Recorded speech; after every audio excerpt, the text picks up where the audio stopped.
Quando você estava falando de diferença entre erro teológico e heresia, uma definição que eu gosto de fazer, sei que o pastor Rachid falou, que as boas novas elas são únicas. É que o evangelho de Jesus. O apóstolo Paulo fala em Gálatas 1:8 que se o mesmo anjo, ele mesmo, trouxer um evangelho diferente, é maldito, né? Sim, é anátema.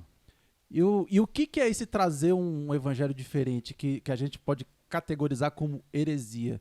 Eu acho que a gente pode botar em 3 pilares aí. Se você traz um novo elemento de salvação, você traz alguma nova maneira de você alcançar a salvação. Existem várias aí sendo difundidas hoje em dia, né? Através de sucessivas reencarnações, através de obras, você pode comprar. Existem diversas que são diferentes do que o texto bíblico nos ensina. Isso é uma heresia. Algum novo ensino que traz algo diferente sobre a divindade de Jesus, do Espírito Santo, da Trindade, de Deus Pai. Você tem demais isso hoje, que Jesus era apenas um profeta, por exemplo. Você tem muito isso no nosso país. Qualquer coisa que afronte a Trindade, né? De uma maneira De uma geral. maneira geral, ou isso, inclusive a divindade de Jesus. Jesus, do Porque Espírito Santo, algo alguma que coisa do você tipo. ouve muito hoje em dia é que, não, Jesus ele era uma pessoa boa, que Foi só um bom queria homem. paz. Um espírito mais evoluído. Que não sei o quê. coisa Ou do mesmo tipo. pra quem não quer levar isso pra É. questões espirituais. Falam que ele era uma boa pessoa, que deixou bons ensinamentos. Grande líder. E utiliza Os ensinamentos dele. Cristo retirando a sua divindade, Divindade, como justamente. muitas coisas que este mundo ocidental fez. Aí a gente Como, está por diante exemplo, de uma, a ética, né? de uma clara heresia, e não de apenas um erro.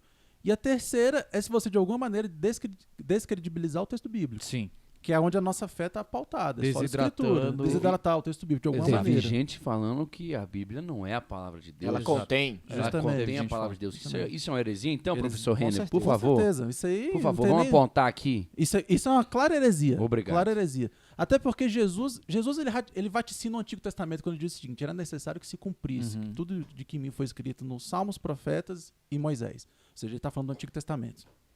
E Paulo escreve a Timóteo que toda a escritura foi inspirada por Deus. Sim. Ou seja, ela é a palavra de Deus. Ou seja, quando um cara ensina isso que ela contém, parece um joguinho de palavras tão sutil, né? Sim. Mas não, faz uma não diferença mas contém, gigantesca. mas faz uma diferença. Inclusive, Porque nós aí eu temos- posso selecionar o que eu acho O que é me e apraz. o que eu acho que não é. Exatamente. Justamente. E quando eu comecei citando aquele texto, né?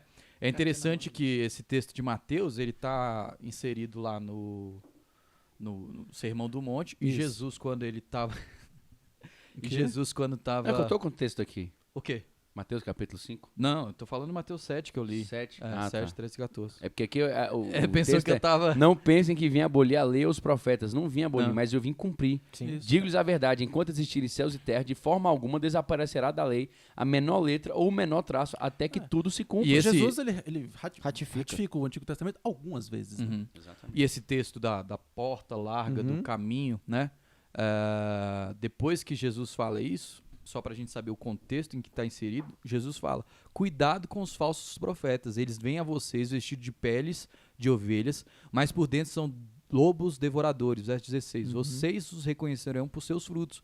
Por alguém colher uvas de um espinheiro, pode alguém colher uvas de um espinheiro ou figos de ervas daninhas? Ou seja, aqui fica bem claro, se a gente for pegar o contexto inteiro, que Jesus primeiro ele fala de qual é o evangelho que vai ser pregado, qual que vai ser a mensagem pregada pelo falso profeta, e depois ele fala sobre o falso profeta, Isso. né? Porque na verdade aqui ele está falando que a pregação, a marca da pregação do falso profeta é literalmente o que a gente estava falando, da desidratação do Isso. evangelho. É Justamente. você pregar um evangelho Parece que é evangelho. de porta larga Isso. e de caminho largo, de que, né, tudo é permitido, tudo se pode fazer, Uhum. né?